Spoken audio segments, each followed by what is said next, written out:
শ্রীগুরু জয়। শ্রীগুরু সংঘ প্রতিষ্ঠাতা এবং আমাদের সকলের আরাধ্য দেবতা পরিব্রাজক আচার্যবর শ্রী শ্রীমৎ দুর্গাপ্রসন্ন পরমহংসদেব শ্রীগুরু সংঘ কিভাবে পরিচালনা করব, আমরা আমাদের জীবনের চলার পথ, সেই চলার পথ কিভাবে আমরা চলব, সমস্ত গাইডলাইন উনি দিয়ে গেছেন। আমরা চেষ্টা করি গুরুদেবের কথা মতন, গুরুদেবের আদেশ নির্দেশ অনুযায়ী শ্রীগুরু সংঘের প্রত্যেকটা কাজ যাতে পরিচালিত হয় সেই দিকে আমরা নজর দিয়ে সেই সকল কাজ করে যাওয়ার চেষ্টা করি। আভ্যন্তরীণ বিষয়ে গুরুদেবের আদেশ নির্দেশ অনুযায়ী কাজ না হওয়ার জন্য 2012 সালে তৎকালীন শ্রীগুরু সংঘ পরিচালনা সমিতির একটা অংশ আর একটা অংশের বিরুদ্ধে আলিপুর জেলা আদালতে মামলা দায়ের করেছিল। সেই মামলা এখনো চলছে এবং বর্তমান যে পরিচালন সমিতি অর্থাৎ অ্যাডহক কমিটি, এটা আলিপুর আদালত কর্তৃক এই কমিটি কাজ করছে এবং গুরুদেবের আদেশ নির্দেশ অনুযায়ী আদালত এই কমিটিকে শ্রীগুরু সংঘের প্রত্যেকটা কাজ করতে বলছে। শ্রীগুরু সংঘের ম্যানেজমেন্ট এবং শ্রীগুরু সংঘের দৈনন্দিন যে কাজ, সেই সব কাজের দায়িত্বই এই অ্যাডহক কমিটির উপরে আদালত অর্পণ করেছে। শ্রীগুরু সংঘের আভ্যন্তরীণ বিষয় এবং শ্রীগুরু সংঘের যে কোনো কাজের বিষয়ে আদালতের নির্দেশ অনুযায়ী এই অ্যাডহক কমিটি ভিন্ন অন্য কারোর এখতিয়ার নেই শ্রীগুরু সংঘের আভ্যন্তরীণ বিষয় বা শ্রীগুরু সংঘের যে কোনো কাজের বিষয়। শ্রীগুরু সংঘের গঠনমূলক কাজের জন্য গুরুদেবের আদেশ নির্দেশ অনুযায়ী প্রত্যেকটা কাজ যাতে সংগঠিত হয়, প্রত্যেকটা কর্মসূচি যাতে গুরুদেবের আদেশ নির্দেশ অনুযায়ী পালিত হয়, সেই বিষয়ে আমাদেরকে সহযোগিতা করার জন্য শ্রীগুরু সংঘের প্রত্যেকটি শিষ্য ভক্ত সহ সমাজের প্রত্যেকটা স্তরের মানুষের কাছে আমাদের করজোড়ে নিবেদন, আপনারা আমাদের পাশে এসে দাঁড়ান এবং গুরুদেবের নির্দেশ অনুযায়ী কাজ করার জন্য আমাদের সহযোগিতা করুন। কিন্তু কোনো অবস্থাতেই একতরফা কোনো কথা শুনে বা কারোর কোনো বার্তা, যারা সংঘবিরোধী কাজ করেছে, যিনি সংঘবিরোধী কাজ করেছেন তার বিরুদ্ধে কমিটি কখন কি ব্যবস্থা নেবে সেটা কমিটির এখতিয়ার, আদালত সেই দায়িত্ব দিয়েছে। কারোর যদি মনে হয় পরিচালন সমিতির কোনো সদস্য আদালতের নির্দেশের বাইরে কাজ করছে বা গুরুদেবের আদেশ নির্দেশের বাইরে কাজ করছে, তাহলে নিশ্চয়ই আপনারা আদালতে সেটা জানাবেন। কিন্তু কোনো রকম ভাবে আশ্রমের পরিবেশ নষ্ট করবেন না। কোনো অবস্থাতেই যাতে শ্রীগুরু সংঘের পরিবেশ নষ্ট না হয় সেই বিষয়ে আশা করি সকলে দায়িত্ববান থাকবেন। প্রত্যেক গুরু ভাই গুরু বোনের কাছে, সমাজের প্রত্যেকটি মানুষের কাছে এই নিবেদন রেখে আমার বক্তব্য শেষ করছি। শ্রীগুরু জয়। শ্রীগুরু সংঘ প্রতিষ্ঠাতা আমাদের সকলের গুরুদেব আচার্যবর শ্রী শ্রীমৎ দুর্গাপ্রসন্ন পরমহংসদেবের রাসূল ছাড়া আমার ধন্যবাদ প্রণাম। উনি যে গাইডলাইন দিয়ে গেছেন আমরা সেই গাইডলাইন মতনই চলার চেষ্টা করতেছি এবং আশা করি করছি এবং ভবিষ্যতেও করব। তা ঠাকুরের কথার মতো আমরা প্রত্যেকেই শ্রীগুরু সংঘের সেবামূলক কাজ হিসাবেই গুরুদেব বলেছেন আমি সেবার জন্যই এসেছি, তা আমরা সেই সেবামূলক কাজ নিয়েই আমরা থাকি।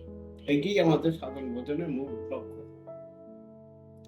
2012-তে একটি ভুল ত্রুটির জন্য নিজেদের মধ্যে একটি মামলা হয়, সেই মামলাটা এখনো চলছে। আশা করি হয়তো সামনে এটা মিটমাট হবে। তা সেই গুরুদেবের কথা অনুযায়ী আমরা প্রত্যেকেই আমরা ঠাকুরের সেই কথা মতো চলার চেষ্টা করছি, যাতে শ্রীগুরু সাহেবের দিন দিন উন্নতি হয় এবং নিষ্কামভাবে সবাই সেই সেবামূলক কাজ করে, সেই দিকেই সবাই নজর থাকে।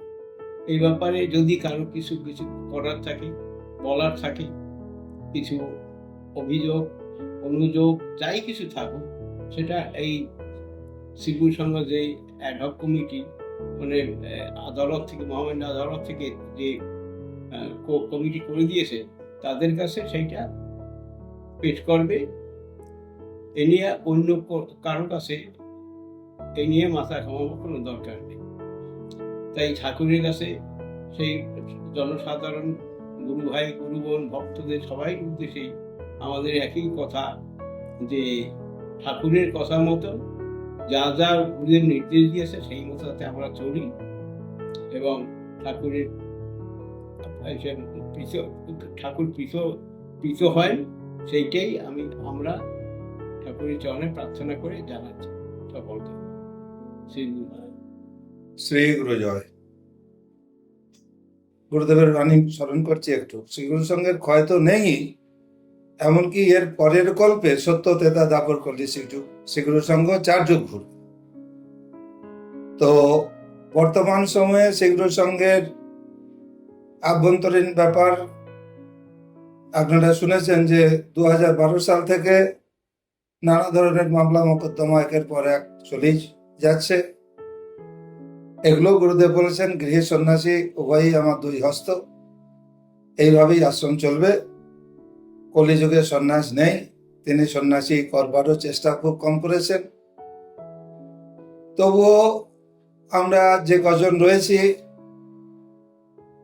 মঠ আশ্রম অনেকগুলি হয়ে গেছে, সেই হিসাবে আমাদের আশ্রমের সেবকের অভাব নেই। যখনই দেখা যায় হাজার হাজার লোক আসে, কিন্তু আশ্রমের পার্মানেন্ট সেবা করবার অর্থাৎ সন্ন্যাসী ব্রহ্মচারী হয়ে আশ্রমে জীবন কাটানোর মতো মানসিকতা আমাদের গুরু ভাইদের এখনো হয়নি।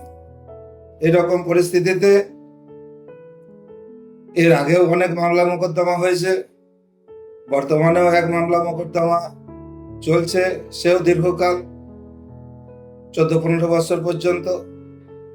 তো এই পরিস্থিতিতে বর্তমানে দিন দিন আমরা নানাভাবে কোর্টের নির্দেশ মান্য করতে করতে বর্তমান যে কমিটি রয়েছে সেই কমিটিও একটা বিপর্যস্ত অবস্থার মধ্যে রয়েছে। তো আমার ব্যক্তিগতভাবে আমি আমাদের শ্রীগুরুর সঙ্গে সকল শিষ্য ভক্ত তাদেরকে সকলকেই আমি অনুরোধ করছি বা আহ্বান করছি যে শ্রীগুরু সঙ্গকে বাঁচাই রাখা আমার শিষ্যের শিষ্যত্বের লক্ষণ।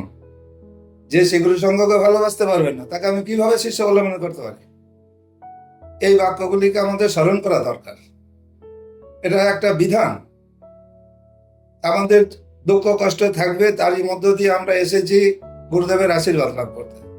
শ্রীগুরুর সঙ্গে সেবা করাই সাধন ভোজন, আর অন্য কিছু শিখিয়েও যান না।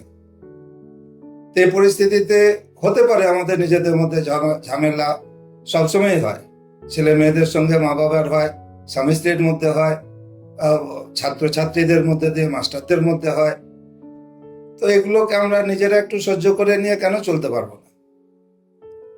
আমার অনুরোধ যে আভ্যন্তরীণ বা আমাদের নিজেদের মধ্যে যে ঝামেলা বা অশান্তি আমাদের মনে রয়েছে সেগুলোকে আমাদের গুরুচরণে সমর্পণ করে একটু ধৈর্য সহ্য রক্ষা করে আশ্রম জীবন যাপন করতে হবে। কারণ এটা কলির শাসন, কলি যুগ। এ যুগে ধর্ম বিনাশ করাই তার ধর্ম, তিনি তা করে চলেছেন। সব জায়গাতেই এইরকমই অবস্থা। আমাদের যথারীতি গুরুদেবের নির্দেশিত বা শ্রীগুরুর সঙ্গে অনুষ্ঠিত অনুষ্ঠানগুলি আমরা পালন করে চলব। আগামী 13ই ভাদ্র ইংরেজির 31শে আগস্ট শ্রী গুরু সংঘের 82তম প্রতিষ্ঠা দিবস। এই বছরে এই প্রতিষ্ঠা দিবসকে আমরা আশ্রমে শ্রী গুরু সংঘের আপামর জনসাধারণের সহযোগিতা বা উপস্থিতিতে আমরা শ্রী গুরু সংঘের 82তম প্রতিষ্ঠা উৎসব উদযাপন করতে চাইছি। আপনাদের সকলকে আহ্বান জানাই, আপনারা মনের মালিন্য ছেড়ে দিয়ে শ্রী গুরু সংঘকে, গুরুদেবকে যদি ভালোবাসেন, শ্রী গুরু সংঘকে ভালোবাসা আমার শিষ্যের শিষ্যত্বের লক্ষণ, তাহলে পরে সেই বাক্যকে স্মরণ করে আপনারা দয়া করে প্রত্যেকে সংঘের সঙ্গে বা গুরুদেবের সঙ্গে, শ্রী গুরু সংঘের সঙ্গে বৈরিতা না রেখে আসুন একসঙ্গে আমরা গুরুদেবের আশীর্বাদ লাভ করে শ্রী গুরু সংঘের কর্মের মধ্য দিয়ে আমাদের জীবনকে গুরুচরণে উৎসর্গ করি। শ্রী গুরু জয়।